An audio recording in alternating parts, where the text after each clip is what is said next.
En Sonora, por ejemplo, tenemos apertura a la diversidad, somos tolerantes, verdaderamente, y son cuestionamientos que creo que vale la pena que nos los hagamos, como México, por supuesto, pero ahorita valdría la pena reflexionarlo en el entorno sonorense. Y luego te das cuenta que además de esa tolerancia, de esa diversidad, hay un respeto a un sistema. Y ese respeto a ese sistema existe porque hay aplicación de justicia, evidentemente, hay un orden. Y fíjese qué interesante, a veces el entorno nos hace, dice un dicho. Y en gran medida hay algo de cierto en esto, porque miren, yo veía a los connacionales que al par de meses de llegar a Estados Unidos, al par de meses eran otros ciudadanos, respetando la ley, utilizando su cinturón, respetando el paso peatonal, ordenados, disciplinados. Y yo me pregunto, ¿por qué al paso simplemente de una frontera, al paso de un mes, ya estás en un sistema de orden y estás respetando el orden? Y esto no me hace más que pensar que cuando existe un ambiente de orden, pues tú llegas y estás en ese ambiente de orden y te invita a ese ambiente de orden a que seas una persona ordenada. ¿Que puedes quebrantarlo? Por supuesto que puedes quebrantar legalidad, pero te alcanzará la ley si quebrantas el orden. ¿Y qué nos pasa a veces a nosotros cuando llegamos a un ambiente donde hay pues relajo, donde pues no se respetan reglas, donde al final de cuentas pues si me paso un alto hay una altísima probabilidad de que no me pase nada, si no uso el cinturón pues hay una altísima probabilidad de que no pase nada, y si no le doy el paso al que va enseguida de mí en el vehículo pues tampoco no pasa nada, al contrario me siento mejor si pone la direccional y no lo deje que pase, ¿no? Pues clásico. Eso es realmente lo que nos debe de hacer pensar un poco en por qué a veces tenemos un espacio limitativo que nos limita el entorno. O sea, el entorno a veces nos limita y es limitativo y no nos deja progresar, y quien quiere tener orden a veces nos reímos de él. O quien hace las cosas correctamente, lejos de tener un estímulo, tiene a veces hasta el desprecio o la ironía de muchos. Y a veces, en ocasiones, por no decir la constante, se privilegia a quien quebranta, tuerce la ley. Al final del día, pues es un ambiente donde quien puede torcer mejor la ley más rápida, progresa más rápido. Y eso realmente pues, no nos puede hacer una sociedad próspera. Una sociedad próspera es la sociedad que tiene un orden social, y además del orden social, que lo entiende, lo comprende y lo hace propio, y generas un entorno de prosperidad. Creo que son de las cosas que aún tenemos mucho por aprender, pues de otras sociedades, de otras culturas que nos muestran cómo se puede lograr prosperidad. Y si vemos indicadores, por ejemplo en esta zona, en términos de facilidad para aperturar negocio, en términos de corrupción, vemos indicadores muy bajos de ellos, sumamente bajos, ¿sí? Contrario pues a lo que a veces nosotros mismos tenemos indicadores. Y esto no vengo a hablar por supuesto mal, simplemente lo hago en una forma de poder contrastarnos, de poder reflexionar verdaderamente qué es lo que estamos haciendo. No tienen ellos la gran verdad, ni mucho menos. Cada país somos distintos, somos diferentes, pero sí bien vale la pena echar un vistazo a lo que se hace correctamente en otros lugares y es próspero, y ver qué es lo que nosotros estamos haciendo en estos entornos. Así es que voy a dejar hasta ahí mi pequeñísima intervención, porque sé que la riqueza del diálogo se genera precisamente a raíz de sus inquietudes, y yo quiero ser útil en términos de lo posible a las inquietudes que ustedes puedan tener con un servidor. Gracias, licenciado. Voy a dar lectura a la semblanza del licenciado y voy a pedirle a Javier Zárate que sea el moderador de esta reunión, para darle tiempo al licenciado que tome sus alimentos ahorita. Gracias. Y voy a dar lectura a la semblanza y luego ya, Javier, por favor vayas anotando a las personas. Licenciado David es licenciado en Administración de Empresas por la Universidad Regiomontana, tiene una maestría en Administración, diplomado de Teoría en Política Contemporánea, Alta Gerencia. Es miembro de la Asociación de Mineros del Estado de Sonora. La trayectoria que tiene él es Cónsul General de México en Los Ángeles, California, 2011-2013. Cónsul General de México en San José, California, 2008-2011. Diputado Federal, 2006-2008. Coordinador de los diputados federales del PAN en Sonora y como diputado fue presidente de la Asociación de Legisladores Mexicanos a favor de la moneda de plata en México. Miembro de los comités de finanzas, población, fronteras y asuntos migratorios. Miembro de la Comisión Especial para el Pago de Fondos a Extrabajadores del Programa Bracero. Miembro de la Comisión Especial de Relaciones con Organizaciones Internacionales.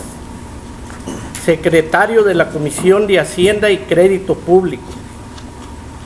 Coordinador de la campaña del presidente Felipe Calderón en Sonora 2006.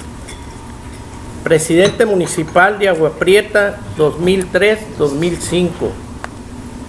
Consejero nacional y estatal del Partido Acción Nacional. Presidente del Comité Directivo Estatal del PAN 2000-2003. Secretario General del Comité Directivo Estatal del PAN 1998-2000. Presidente del Comité Directivo Municipal del PAN en Agua Prieta 1997-1998.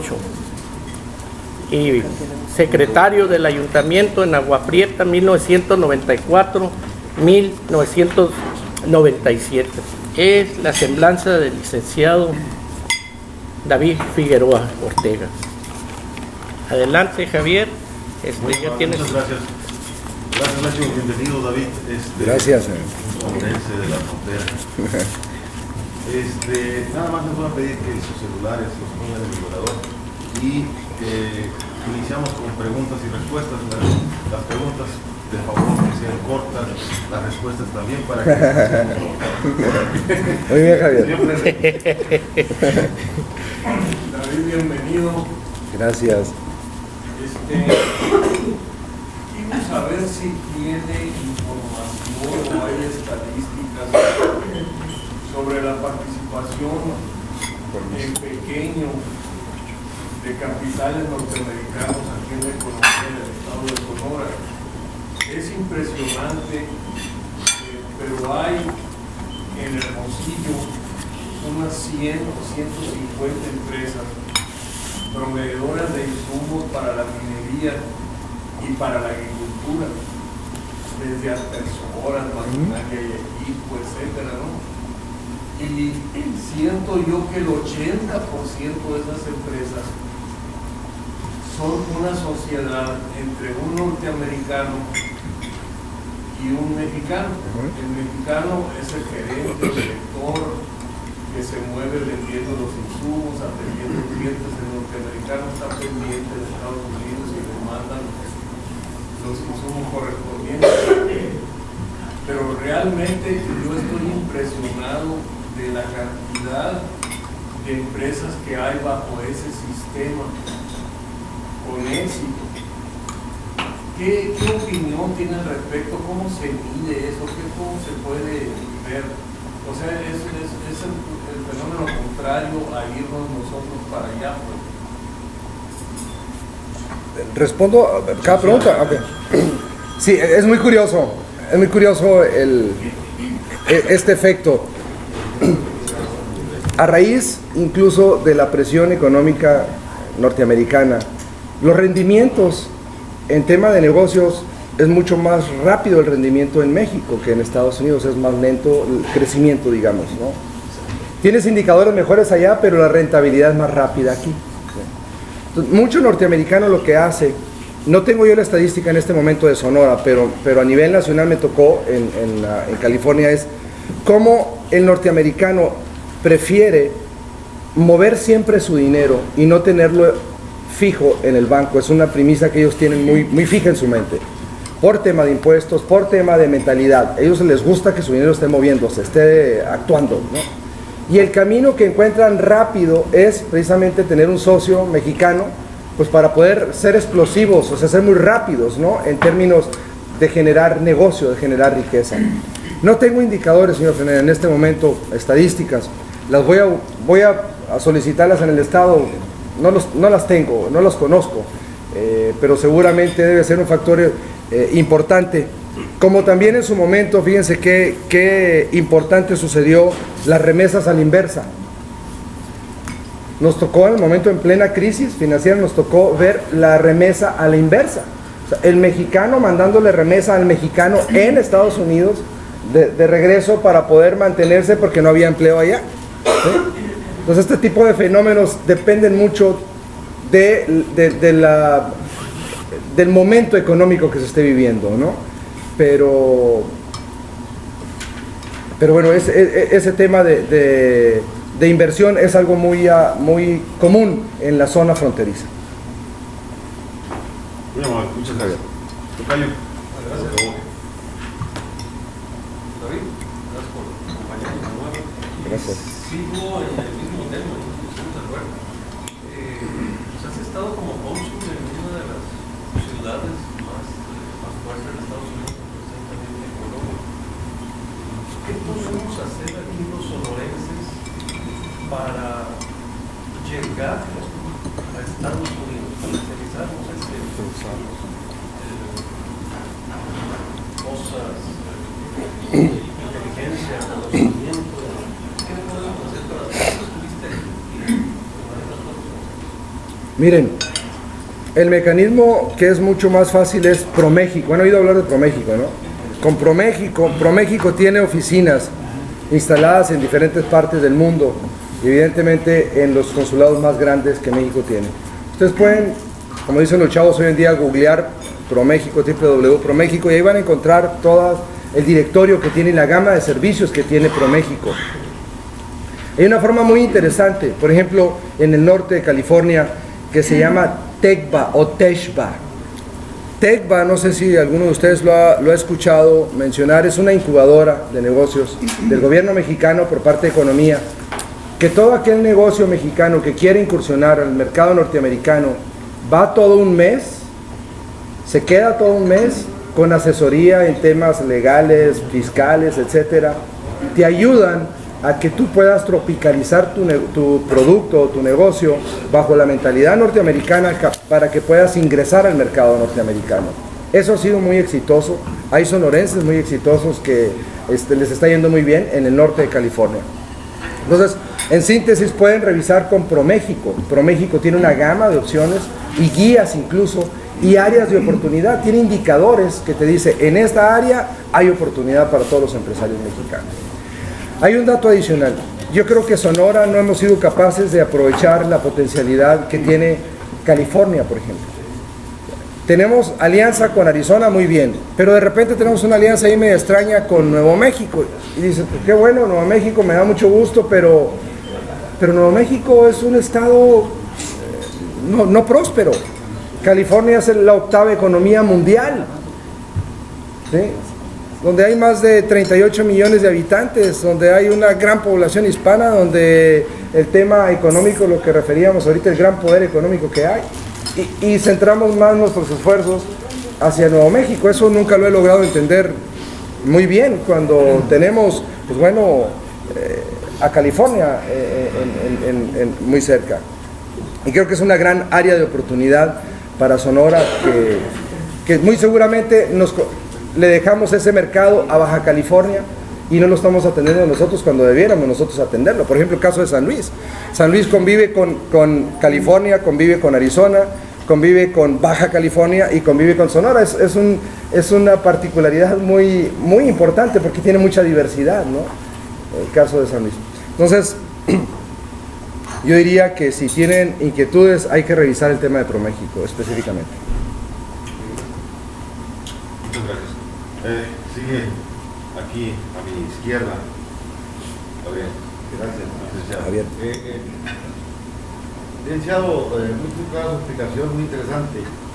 Y ahorita tocó el tema de que es interesante e importante que haya un Sonora, que haya estable, donde se cumplan las reglas, que se cumplan leyes y que estemos en orden. en armonía. Y tengo la impresión de que aquí en Sonora, tengo la seguridad de que aquí en Sonora no la tenemos. Estoy seguro, es más, es una impresión muy personal que vamos a hacer un Moreira muy rapidito, aquí entre nosotros. Me voy a salir un poquitísimo del tema, adelante, un poquito del tema, pero creo que es una oportunidad de oro por preguntar. Usted es uno de los poquitos contados, tal vez el único, que ha pretendido desmarcarse de la administración estatal. Y muy poquito. Ha sido muy light, dice, ¿no? Sí. No hay panismo suficiente aquí en Sonora con pantalones bien puestos que puedan salir y levantar la voz y decir, este no es el PAN, no es lo que nosotros queremos para Sonora. O sea, perdón si me salgo del tema, pero a mí me mortifica mucho el entorno de lo que estamos viviendo. Y me mortifica la pasividad, como decía Gandhi, lo peor que tiene el tirano es el silencio de los demás. Y me mortifica muchísimo que estemos tan callados todos, inclusive los mismos de casa. Entonces, ¿qué podemos esperar si no tenemos un Sonora sano, serio, en orden, y alguien que defienda ese orden? No, Javier, no, yo creo que no se ha salido del tema, creo que es importante porque al final del día el orden de un gobierno incide evidentemente en el diario vivir del ciudadano.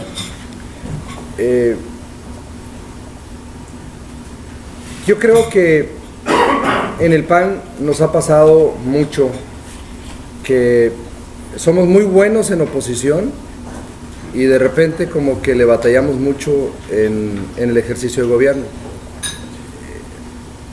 Y lo peor que nos ha ido pasando es que hemos ido perdiendo la capacidad de autocrítica entre nosotros mismos. Y cuando las voces callan en una organización es cuando algo no está sucediendo bien. O estás administrando rutina o simplemente estás callando aspectos que no son correctos o benéficos para la institución.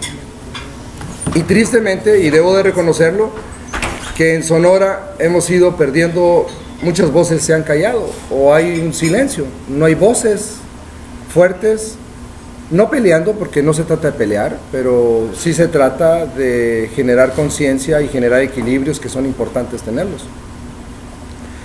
Yo no es tanto que me haya desmarcado, porque yo no sé si sea la palabra correcta, pero sí yo no he pertenecido a lo que hay. No he estado de acuerdo en muchas acciones y las he dicho públicamente, pero también tengo que ser cuidadoso, Javier, en no dañar o lesionar también a la misma institución en la cual yo pretendo el día de mañana representar, ¿sí? Lo que dijiste ahorita es clave, hay una pasividad. Y es una pasividad no nada más en el ámbito de los panistas o en el ámbito, es una pasividad en general. Y voy a comentar por qué. El caso del IVA en la frontera. El daño brutal que nos han generado en la frontera. Y digo porque yo he estado en esta zona revisando, viendo qué pasa, contacto directo con la gente. 26% de impacto directo, de aumento en la canasta básica en la zona fronteriza. 26%, factor inflacionario, ¿sí? Aumento de impuestos y en automático el factor inflacionario y eleva. ¿Y qué pasa con la gente que menos tiene en esa zona? Que le aumentaste un 3.8% o el 4% de incremento salarial y le clavas un 26% con la presión inflacionaria en la canasta básica, que el 80% de tus ingresos en esa gente se va en el consumo de alimento, porque es lo que necesita, ¿no? Y empobreciste automáticamente a esa gente en un 20 y tantos %. ¿Y saben qué? Las voces callaron. No pasa nada. Todo está bien. Es aterrador, honestamente. Aterrador en el sentido de tener una sociedad ausente. Cuando uno tiene una sociedad ausente, es un sinónimo de tener sociedades muertas. Y una sociedad próspera es la sociedad que se organiza, la sociedad que se articula, la sociedad que reclama, que exige, que demanda. Y voy a poner un ejemplo, el caso aquí del Común, que fue un error de parte del gobierno, y la sociedad se organizó, ¿y qué tuvo que hacer el gobierno? Tuvo que reconocer que se equivocó, Pero mientras nosotros también no alcemos la voz, que usted refiere a esa pasividad o esa pasividad norteña, dicen algunos en la frontera. Me decía un veracruzano, es que ustedes tienen una pasividad norteña. Si esto hubiese sido en el sur, créanme que ya les hubiésemos prendido oficinas. Pero aquí, todo tranquilo, hay una comodidad, no pasa nada. Entonces suscribo, como usted, que una sociedad pasiva no es lo que Sonora requiere. Sonora requiere una sociedad dinámica, actuante y por supuesto gobernantes a la altura, gobernantes con tolerancia y con diversidad y apertura y capacitados desde luego para poder salir adelante.